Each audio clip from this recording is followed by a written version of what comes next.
Happy Sunday. Yes. Good to see y'all. Good to see y'all. We'll let everybody join back up. Sorry, guys. It got a little weird. So again, like we were saying before, previously when we were getting ready to start this video, we were having a big confab on the Book of Ruth because. But we were also going through the morning announcements. Yeah. Today's thing is to learn the book to read the whole book of Ruth, but we're not going to read the whole book of Ruth because there's this thing called synopsis. Yeah. And we're going to we're not going to sit you here for 4 chapters. We love y'all, but no. We're going to synopsize. It's this, 4 chapters. You can do that today if you so choose. But if you want to. Yes. Ruth 1, 2, 3, and 4. I would highly suggest you go through it. There's a lot there. Yeah. So, it's kind of cool, There's just a couple of books named after ladies, but anyway. Yeah. For those of you that the morning announcements, we were talking about, it's Sunday. I realize a lot of people are going to be joining together in a physical church, which I am all for. Yes, there is nothing that replaces the physical assembling of yourselves together. Right. We are all for that, unless you're at a church that, like us, worships on Saturday. Then today's your day off, which is fine. And if you are physically unable or in a location where you're unable to join with a church, and you're on here and you're watching our videos regularly, get more involved. Get over to our fellowship group right there. Put yourself out there and get to know us as a family, okay? Right there. Okay? Yeah. Because we will be that body to you as much as we can online, okay? Absolutely. So do that. I don't want you to think, well, they're just cutting me off. They don't. No, I understand if you're a shut-in, if there's things that doesn't allow you. I mean, really don't allow you. I'm not talking about you kicking your own ox in the ditch, okay? Yeah. There's a difference, and God knows it. But yeah, we will be there in that regards. I think that's perfectly acceptable.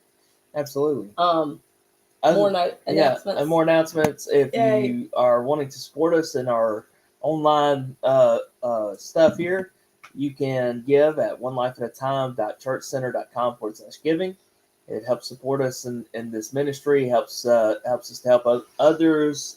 Helps us to go visit people and do things that we do as pastors. So also buying subscriptions to services like Restream that we use to stream to multiple platforms. Ta-da! Which includes Africa TV. Nifty. Yeah. That's a foreign YouTube. That's pretty cool. But we're on there. So we're on there. Yeah. I don't know who's going to watch us, but hey, if you're on there and you're watching us, comment and let us know. We'd love to. So nobody has found us yet. Yeah. That's weird. Okay, that is weird. That's weird. Okay. Why have not we been found? Well, oh, well. That's okay. We'll get on there in a minute. If you haven't already, do the likes and the shares and ring the bell and all that jazz, okay? Yeah. Subscribe, all the YouTube words. I don't know what the word is for the Africa TV thing yet, but it is what it is. Absolutely. So, I'll let you take it on, babe. You going to take it on? Okay. You going to try to track down Andy and Mama? Oh, absolutely. Try to track them down. They were on here a minute ago. They may be confused by a new one. I don't know. Yeah, it'll be all right. We'll find them in a minute. Okay. So, in order to tell the story of Ruth, we really need to start with Naomi and Elimelech. Okay. This is literally next generation from Rahab, and I'll tell you why in a minute. Okay. No spoilers. Yeah. But we always try to connect the threads somehow so you can follow this vein, and this mouse has got to move. Okay, I can't. I don't like the mouse on your beard. Yeah. Anyway, so Naomi and Elimelech, Israel, Judah was facing a famine, and so what does Naomi and Elimelech do? They grab their sons and they move to Moab. And there are so many sermons that can be preached on that in and of itself. Yeah. Leaving the promised land during the dry times. It's not good. It's not good. It never ends well. Yeah. The prize you have to understand, guys, and this is great. I think this is a place to stop. Don't you love that there's these parts of the story? Yeah, I think this is specifically a great place to stop at this time because, Mindy, the prize does not go to the ones that make it halfway through and stop when it gets hard. Yeah, you know, I've been writing a sermon here about going through hard times, basically going through dry times, and you know, the ones that have deep root, it's no problem. We'll go down deeper and find some water somewhere. But you know, if you don't have a deep root, when those dry times come, when those hard times come, it's a desire. There's a desire. Yeah, I've got to go and do something, figure something out, get some, you know. But if you would just stay with the Lord, and continue on, go through the dry. Let me tell you something. Blessings coming. Blessings coming. That's it. Don't just stop because it's uncomfortable. Don't just stop because, well, I'm a little hungry right now, or I'm a little needy right now. Keep going on. Keep pressing on. That's right. The prize does not go to the ones that begin and stop. The prize goes to the ones that continue through. That's right. Good morning, Joe. Good morning, Joe. How you doing, buddy? That's right. Good to see you on here, man. So what happens in the land of Moab? The land, you know, I think it's interesting because the god of Moab was Baal. Yeah. You know, that's the god that sacrifices children. Kind of ironic, isn't it? Yeah. So they take themselves and their grown sons and they establish themselves in the land of Moab. And the sons get wives, Orpah and Ruth. They married Moabite women, which is frowned upon. Just going to be real. Yeah. It's frowned upon. But here they are. And then Elimelech dies. Yeah. And then one son dies. Oh, no. And then the other son dies. And so here is Naomi with two young widows. Yeah. Everybody is in the grip of grief and heartache. Yeah, it's rough. And so she says, don't call me Naomi anymore. Call me Mara, which means bitter. See, when you go through something like this, and how often does it happen this way? We step out of the promise and we step into the country of the enemy, into the land of the enemy. Yeah. And then when bad things happen, we get bitter. That's another sermon in and of itself, guys. I'll let y'all marinate in that for a bit. Let me give you a little snippet. You can get bitter or you can get better. That's it. It's up to you. The choice is always yours. God is a gentleman. That's it. Y'all. Mm-hmm. And I do want to make it clear that these, you know, these things that Ruth went through, that was not God punishing Ruth. That wasn't you mean Naomi? Are we going with Naomi? Yeah, Naomi or Ruth. It wasn't God punishing them because they moved back to Moab. No, this is got the enemy, Satan, the devil, written all over it. Because the Bible says that he comes to do what? Steal, kill, and destroy. Fun facts on meanings. Ruth means friendship. That's what her name means. Friendship. Good morning, Susan. Good morning, Mama. They found us. They did. They found us. Anyway, so now her sons are dead. Her husband's dead, and the bitter woman decides she's going to go back to Bethlehem. She's going to go back. And she tells her daughters, she says, look, y'all are young. Y'all can remarry. Stay with your families. Your families will take you back. Go back to them. Stay with them. You know, it's okay. I'm going back to Israel or Judah. And Orpah, she goes back to her family. But Ruth won't leave. Ruth says no.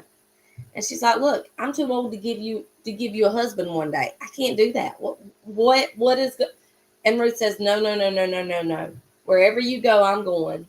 Your God's going to be my God. Your God's going to be my God. Your people, my people.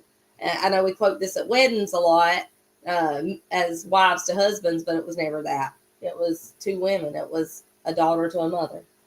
That's just it. You stuck with me. That's it. I'm going with you. I'm going with I you. felt the Holy Spirit. Even on when that you're one. bitter, I'm going with you. I'm going with you. I don't care. Because remember, I'm friendship. I'm sticking it out. Again with the meetings. Yeah. So here they go. They go back to Y'all stuck with me. You stuck with us. That's right. You join up, you stuck. Just go ahead and know that. Yeah, y'all stuck. We some pastors that'll come and we'll knock on your door and be like, "Hey, you okay? What's going on with you?" What gives? Anyway. So so they get to Bethlehem and things ain't good. The home place is run down, all that mess, and there's no man to work and provide for them. So what do they have to do? They have to take on the role of beggars. And Ruth doesn't know the culture, so to speak. Naomi directs Ruth the whole time, and whatever Naomi tells her to do, she does it willingly. Yeah. And I guess this is the moment where I let you know my favorite phrase in the Bible. I know we call the poem in Proverbs 31. But the name is Ishakayil. Ishakayil, the woman of valor. Yeah. The woman of valor. Ruth is the only woman named, like her name, as having the rank of Ishakayil. And what was her it? price is far above Ruth. It was loyalty. Yeah. It was loyalty. It was friendship. It was obedience to her authority. Look, I don't understand this, but I'm going to do it, Ma. Yeah. Okay. So she finds a field to glean in. And it's a relative, Boaz. And Ruth catches his eye. Woo! And he tells his men, hey, no. Don't make sure nobody messes with her. Yeah. I tell you what, I know she's getting the leftover stuff, but I want you to put some bundles out. That's it. I want you to put some big bundles out, okay? Like the stuff that we can be, harvesting and selling or doing our own. I want you to put some of them out in Ruth's path, okay? And so this kind of goes on. And he tells her, he says, hey, don't go to any other field. Just stay in mine. You stay in my field. You work my fields. Only my fields. And, yeah, don't worry about it. I got it. Okay. Anyway. So she goes home and she reports back to Naomi, and Naomi goes, well, he is a relative, which means he has the opportunity to redeem. Yeah, you're supposed to be working at the church. I am. I've got to go. Bye. Love you. Anyway, he has the opportunity to redeem Ruth and to redeem all of Elimelech's property, all of the ancestral home, and all that. However, there's one catch. There's somebody that's closer. Well, so Naomi sets some stuff up, and long story short, they get the old guy, they get the other redeemer out the way, because what the other redeemer didn't want to do, all the property that they would inherit through Naomi couldn't go to the children of him and his other wives. That it would never be their property. It could only go to Ruth's children, because it was redeemed for Elimelech. Okay. And when money got involved, this other guy didn't want to do it, but Boaz redeemed him.